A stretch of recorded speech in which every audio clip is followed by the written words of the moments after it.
Hi, I'm Rob Austin.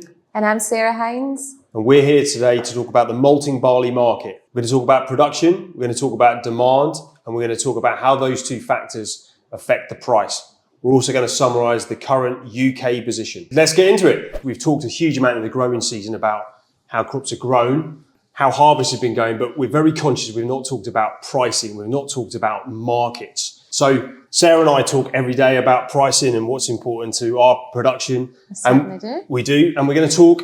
So today we're going to focus on spring barley. Okay, so just so we're clear, we have brewers down at Tivertall a huge amount, and we talk about the pricing model and how it's made up. Yeah. And I always explain to them the price is made up with the base price, which is I'm using as feed barley, and then the premium that we're using for malting. And so the base price, feed barley, has to compete against other commodities. US maize is cheap at this moment in time. EU wheat is cheap at this moment in time. So everything's cheap. So the point I try to make is that feed barley has to compete with other commodities. We're in this global market. So when you've got a low global market, feed barley cannot buck the trend. So the other factor is the premium. So if we go back 2-3 years ago, where malting barley premiums were 80 to £100 a tonne in some cases, that was really on the back of a very poor Scandinavian crop, where they had that Scandinavian drought of 2 years ago. This year, we're seeing the opposite to that. Yeah, and that's often the case, isn't it? You know, you've got these key producers, and if you see one or two of them have a significant issue, then that has a knock-on effect onto that malting barley premium. But this year, we've kind of seen a bit of a different scenario, whereby, as you were saying, the only problem seems to be us. So we've got a situation where the base price is low, and we're also in a situation where the premium is low. You and I have talked about it, and we'll read on a daily basis that malting barley in some areas within Europe is now arguably cheaper than feed. Yeah, exactly. So the market will sort itself out. But that will be a good explanation of when you and I talk about malting barley, how the price is made up. So let's talk about production. So the northern harvest, Sarah. So the northern harvest, if I was to describe it in one word, would be variable. It felt a little bit like you obviously kicked off first, and we were some 5 weeks earlier than normal. Yes. And you guys obviously started to get a bit of a picture, which I'm sure you'll lead on to.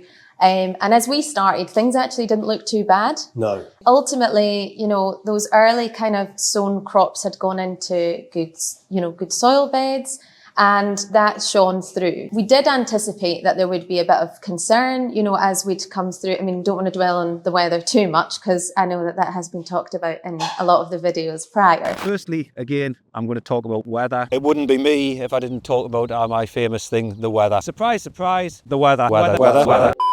But, you know, there was a long, dry spring and summer. And we, as an industry as a whole, I think anticipated that we may see some issues. But kicked off okay. Became a bit regional. So, you know, Borders area wasn't too bad. Lothian's not too bad. As soon as we started to go north of the Forth, I would say, is where we started to see some issues. And we saw some really small grains. So we had quite high screenings and issues with retention, which again, we have gone over. You know, we saw that, you know, there was some levels as high as 30%. So that became evident. And as we progressed through harvest, it actually started to filter through further down the country as well. On the whole though, you know, everything else was pretty good. And I think it's safe to say, you know, we have got good quality barley. You know, we have quite a large trading area, and that has enabled us to, you know, have some good bulks. You know, we've got good nitrogen levels, and yields were pretty mixed, but on the whole, not too bad. I find it really interesting. We're a small country, but it's very regional, regional. We found the opposite so we ended up with big bold barley, but high nitrogen, and almost the opposite. And you're right, we don't want to talk about the weather, but the 3-month drought all across the east side of the UK made a huge difference to our quality. I made a note that I think we probably down south, we probably rejected 50% of what we expected to get. So there's quite a big fallout in terms of quality. And you're right. We've tried to be sensible about quality parameters and work with farmers, but there's only a limit to how much we can do, because ultimately we need to produce something decent at the other end. But also kind of building on that, the fact, that 50%, I think because of the model that we have, that rejection level was placed at pre-delivery point. Yes. So that's something that it was really valuable for us in the north, because everybody sent in pre-delivery samples. So we started to get a picture before any wagons turn up at intake. And there was a large percentage that fell short, ultimately at pre-delivery stage. But it also allows you to help, with other elements like market and feed barley, knowing what bulks were where. But it also added to the fact that there was one farm which was, some ranging, probably from yourself, you probably had some nitrogens that were 1.6 and some were 1.9. So all over the place. Sometimes made it more difficult. All over. I think it's very fair. The pre-delivery, knowing what we're going to get, is one advantage that as a business we have. So valuable. And at 7 o'clock in the morning, you and I don't want phone calls with rejections. They're bad phone calls to have, and they're no good for you, no good for the farmer. And it's something we try and desperately to avoid. Yeah. And it opens up the conversation, because, whether it's yourself, myself, or the farm trader, allows that conversation to kind of follow the steps of what's next, doesn't it? Ultimately. It does. Okay, so that's production. One thing that I think we need to talk about that sometimes we don't like to talk about is demand. Yeah. We know demand has been significantly down. Yeah, well, I think it's fair. We probably don't acknowledge it as as a trade enough. And I think, we've seen that it's highlighted even more prominently this year.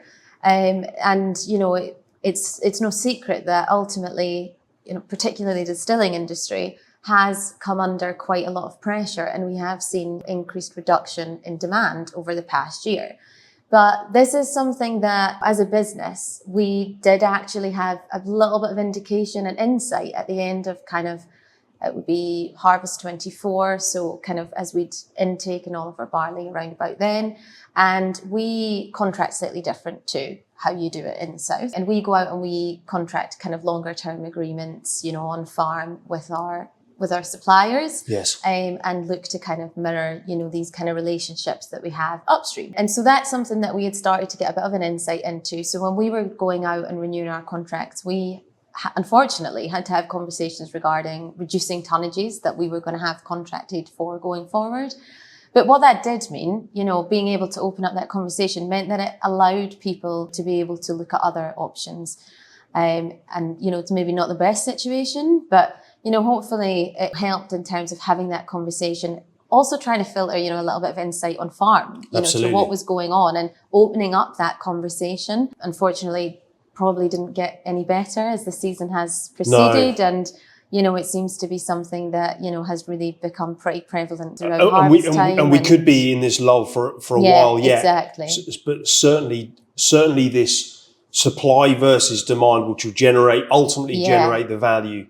You and I work every day on production, but demand has been very tricky. And generally on the whole, the supply demand, you have years where it's a little bit tighter, or, there maybe is a good crop and there's a bit of a long, but, this year has really been a bit of an eye-opener, I think, for quite a lot of people. And I think that demand has become so prevalent and prominent with regards to looking at the production and, I think it's looking at that whole piece. I think it's worthy of saying, and you've brought it up already, that when we're contracting or when we're trying to figure out how much we need, we're trying to figure that out 18 months in advance when farmers are actually putting it in the ground.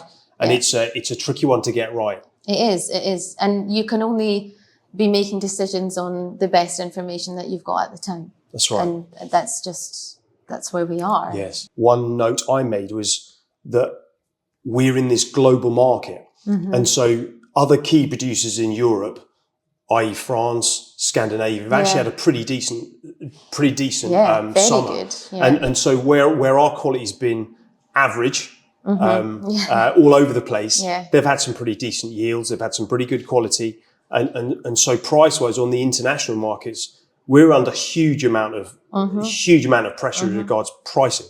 Mm-hmm. And ultimately, these places having probably more successful production, in terms of quality and in some cases, yields, And couple that with the fact that we've got, a reduction in demand. That reduction in demand isn't just domestic. No. We know that domestically distilling has, fallen off a cliff in some respect. But it's actually globally. So all of these key producing regions, we're now all in the same pot. Ultimately, there's more kind of malt floating out there. There's more raw material that's available to be marketed, which has put quite a bit of pressure. It's put a huge amount of pressure. The UK position's in a strange position in a way, in the fact that normally you'd have the highest prices of barley in the north, and currently. And a lot of that will be due to the drought and the difficult summer and lack of forage. But the highest price of barley currently is in the southwest. So I always think where you've almost got the right barley, but it's in the wrong areas. And so the cost of haulage plays a big factor. You've got feed barley trading in the southwest, arguably higher than malting barley in the north. And it's a kind of strange kind of collect this year. And the market will do its job. It will sort itself out. We're already seeing malting barley being turned down as feed in many areas because it makes financial sense to do so. But it's something which is a strange and unique position to this season. Yeah, it is. And that element of these kind of regional differences, that quality, it is very evident. And we're talking barley here, but we're also talking feed barley. There is a clear difference and a clear discount. And these are regional differences in some cases. And so it highlights that risk reward for people as well. Because although we've seen the pressure on malting barley pricing, we have seen the feed barley market, particularly in the north, it's fluctuated, but only minimally. Yes. And it does seem to be at more of a discount the further north that you go at present. And that makes that kind of premium between the malting barley and the feed barley variable itself. And it actually, it illustrates that risk for people, because it's a big risk to grow a commodity and for it to fail and be, £30 cheaper than what you anticipated it was going to be. £50 cheaper, £60. Like there's a big risk for individuals, and that's going to inform decisions going forward. It will. We'll come back to that. So we'll touch on that on winter barley for new crop. I think one thing I would say, and back in my farm trading days, one thing which is relevant is that we mustn't get parochial about these markets. We are in a global market, so. It's almost like the perfect storm at this moment in time. We've got a large US maize crop coming. We've got plenty of grain in the Black Sea, wheat, maize, and now barley. Although world stocks are in theory relatively tight, we're in this situation where global markets have taken a kick in. We're at a multi-year low, and it's a tough time at this moment in time for farmers and the trade in general. But I think that we mustn't look over the hedge and work out what's happening in our own parish, and everyone needs to remember that we're in this kind of global market. We've talked about one couple of notes I made was European supply. The EU have had their best wheat harvest for 10 years. So they've suffered a similar drought, but they've had differing results. And we're affected by that because, as you rightly say, we have to compete. And that all comes into the pricing model. So and it takes away opportunities, or potential opportunities, unfortunately. We've seen it over the past season, in terms of the exports that have gone out of the UK. They have been down, on barley quite significantly this year. And it looks like potentially we could face a similar scenario. It's interesting when you look at the map of where the oversupply of malting barley is we'll end up with an exportable surplus on a yearly basis. And that exportable surplus will normally often go out of the southwest. This year, that's where the feed barley is needed. It makes sense that some of that malting barley surplus could end up on the feed market, which is essentially what we're saying. And it's exactly what we're seeing already today, isn't it? Exactly what we're seeing.